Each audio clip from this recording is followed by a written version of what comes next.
he was somebody who the season ended, a lot of people expected was going to go in the portal. And if he did, he would have been one of the most sought after players in the portal.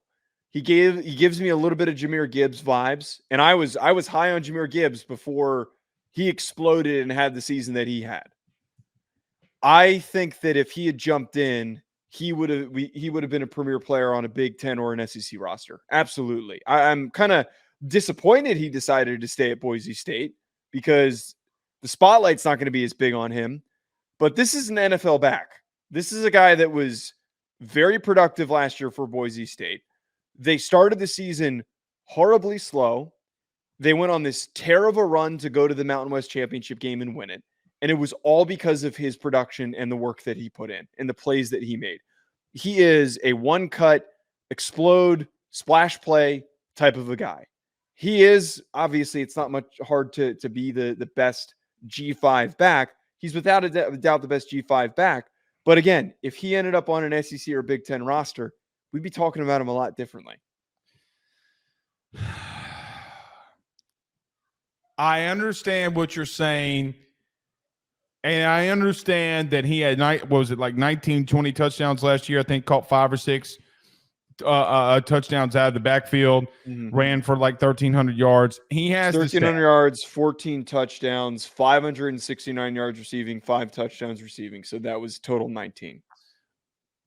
I'm just always skeptical, Joe, when a back from the G5 and putting them in here. Because I think it's a completely different beast on who you're going up against every single week, okay, and the line of scrimmages. Things that he can get away with at the G5 level at Boise State, he can't get away with. When you told me yours, I went and watched a little bit more of him.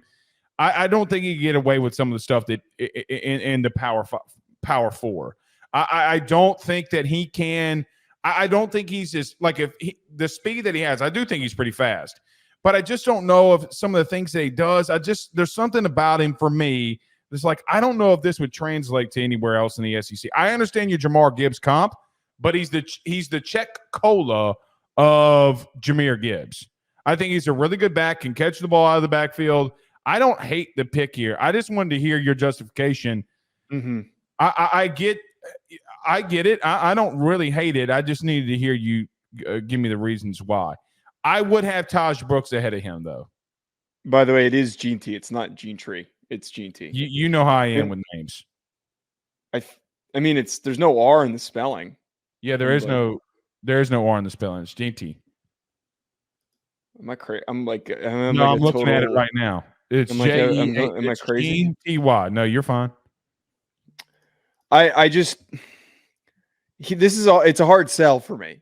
It's hard for me to sit here and try and convince you. This is one guy that I acknowledge I can't really come to an argument to the table with, because I can't say and do what I did with Jahmyr Gibbs, where it was like, okay, he played at Georgia Tech, but watch what he's about to do at Alabama.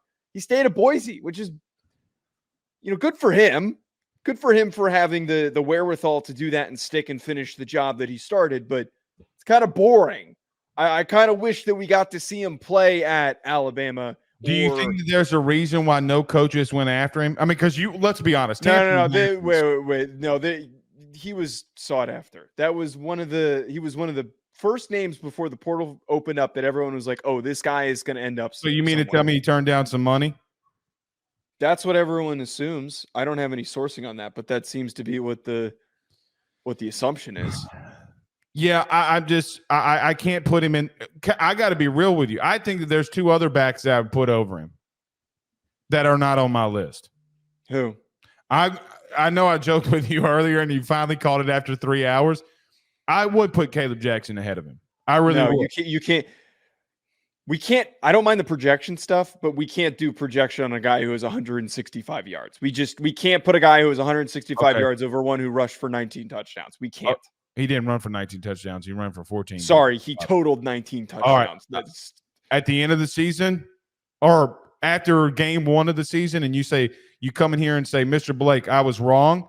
You got to remember. No. This isn't a statement that I'm going to do that and say I was wrong. I'm just telling you it would be ludicrous. I like projecting, but I don't think it's fair to project a guy who has that few carries. Sure, and that's why he's not my top 5. But Okay. in all honesty, You shouldn't be even top 50. Oh, no, sir. He hasn't played. He has played. 165 yards? Okay. Is playing? Come on, we can't do that. All right. I will bet you the house that he is one of the top, if not the top back in the SEC next year. I'm sure he could be. I don't think he's going to be the top back in the SEC because he's going to be the top back in the SEC. They're going to run the shit out of the football. The number 3 guy that you have is probably going to outproduce him, assuming he ends up at Tennessee. Oh, no, wait. Didn't he cancel his Tennessee visit or something? He canceled his Tennessee. Our believed co-host, his son might be going to Tennessee. Hayden wasn't listed as one of his visits, Tennessee. I was blown away. BetOnline remains your top spot for all of your live betting action and contests. NFL, college football, UFC, NHL are all in full swing.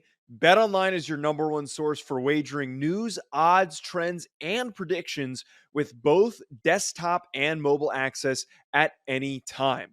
Head to BetOnline today and use promo code BELIEVE, that's BLEAV, for 50% off your first deposit. That is a 50% welcome bonus. BetOnline, where the game starts.